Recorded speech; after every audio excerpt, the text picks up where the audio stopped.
మీరు ఉన్నారు కాబట్టి ఒక్క రొట్టెను 100 రొట్టెలు 1000 రొట్టెలు చేసిండా యేసు ప్రభు? బైబిల్ ఉంది కదా. సాధ్యపడుతుందా అసలు? అదే మరి ఇప్పుడు మిరాకిల్ అది. అది మనిషికి సాధ్యం కాదు. ఆయన దైవశక్తి గలవాడు కాబట్టి చేశాడు. ఒక రొట్టెను 1000 రొట్టెలు చేయగలిగిండు. అదే 5 రొట్టెలు 2 చిన్న చేపలు 1000 ఉండదు, 1000 మందికి పంచిపెట్టాడు. 1000 మందికి అంటే చేయాలి కదా, చిన్నది ఇస్తే సరిపోదు. ఒక 1000 రొట్టెలు అయితే చేయగలిగిండు, చేశాడు కదా. ఓకే, ఇప్పుడు మీ బుద్ధి ఎందుకు ఆ విధంగా ఉన్నది, నా బుద్ధి ఎందుకు ఈ విధంగా ఉన్నది, అక్కడ కూర్చున్న బుద్ధులు ఎందుకు ఆ విధంగా ఉన్నాయి? అందరిని ఒకటే రకంగా చేయొచ్చు కదా. ఏంటది? ఆలోచించే శక్తి, పరిజ్ఞానం, విద్య, జ్ఞానం. బుద్ధి జ్ఞానం అంటే ఇప్పుడు క్వశ్చన్ మారింది, మారలేదు. ఒక దాంట్లోంచి ఇంకో దాంట్లోకి వెళ్ళారు. ఇప్పుడు అంత అవలీలగా రొట్టెలు పంచినటువంటి యేసు ప్రభు గారు విజయప్రసాద్ రెడ్డిని ఎందుకు అంత మంచి బుద్ధి ఇచ్చారు, నాకెందుకు ఇంత దుర్బుద్ధి ఇచ్చారు అని అడుగుతాను. ఈ బుద్ధి దేవుడు ఎవరికి ఇవ్వడు. పాయింట్ ఏంటంటే ఇక్కడ దేవుడు నేను చెప్పేస్తాను. నేను ఒకటే ఇంకోటి కంప్లీట్ అవ్వాలి అంటే రొట్టెలు అంటే చిన్నది రొట్టె చేయడానికి సాధ్యపడినటువంటి యేసు ప్రభు గారికి బుద్ధులన్నీ కూడా మనిషి బుద్ధి, మనుషులను మంచిగా సత్మార్గంలో నడిపించే దేవుడు నరులందరినీ ఒకేలా పుట్టించాడు యథార్థవంతులుగా. దానికి నేను మీకు బెస్ట్ ఎగ్జాంపుల్ చెప్తాను.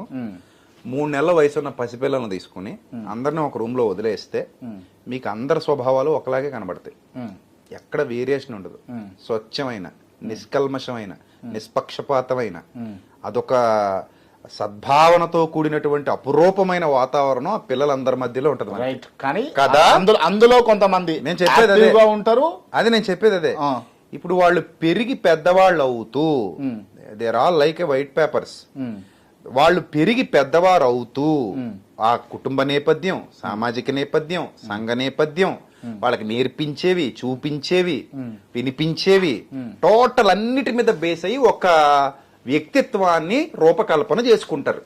అలాగా మనుషులందరూ తయారవుతారు. ఉదాహరణకి బిన్ లాడెన్ ఉన్నాడు, పుడతా ఉగ్రవాద కాదు కదా. సద్దాం హుస్సేన్ ఉన్నాడు, పుడతా నియంత కాదు. అలాగే మన సమాజంలో ఉన్న చాలా మంది నరహంతకులు ఉన్నారు, పుడతా వాళ్ళందరూ నరహంతకులా కారు. పుట్టినప్పుడు అందరూ పరిశుద్ధంగానే పుట్టారు, యథార్థవంతులుగా. వాళ్ళందరూ ఎందుకు అటు పోతున్నారు? దేవుడు అదే నేను అంటున్నాను. ఇప్పుడు 1000 రొట్టెలు చేయగలిగినప్పుడు దేవుడు మనిషికి స్వేచ్ఛనిచ్చాడు, స్వతంత్రాన్ని ఇచ్చాడు భయ్య. ఇప్పుడు నీ స్వేచ్ఛ నీది, నా స్వేచ్ఛ నాది. నిన్ను బలవంతంగా పెడితే నువ్వు ఒప్పుకోవు. ఇప్పుడు నీకు ఇష్టం లేని నీకు పెట్టి తినిపిస్తానంటే అసలు ఒప్పుకోవు నువ్వు. నీకు ఆ స్వేచ్ఛ ఉంది. దేవుడు మనిషిని మరమనిషిలా చేసి ఉంటే గనక అలాగే చేసేవాడు. అంటే కానీ స్వేచ్ఛనిచ్చి ఇదిగో మరణం, ఇదిగో జీవం, ఇదిగో నీతి, ఇదిగో చెడ్డ, take your own way, choose your own decision అని చెప్పాడు. సో మీరు దాన్ని తీసుకోవటం మీద ఆధారపడి మంచిగా బతకాలనుకుంటే బతకండి, చెడిపోతానంటే చెడిపోండి.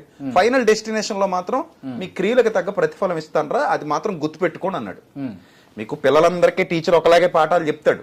ఆయన బుర్రలో బోల్డ్ అంత విద్య ఉంది. అందరికి ఎందుకు ఎక్కించలేకపోయాడంటే మనం ఏం చేయలేం దానికి. ఆడు తీసుకోవటాన్ని బట్టి ఉంటది అది.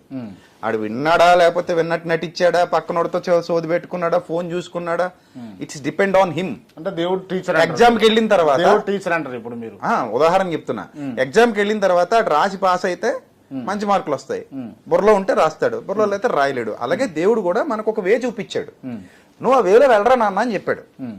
వెళ్తే వెళ్ళండి, వెళ్ళకపోతే మానేయండి. అది రేపు పొద్దున ఫలితం మనం పొందుకుంటాం. మనం ఏం విత్తనాలు విత్తుతున్నామో ఆ పంటనే కదా కోసుకుంటాం.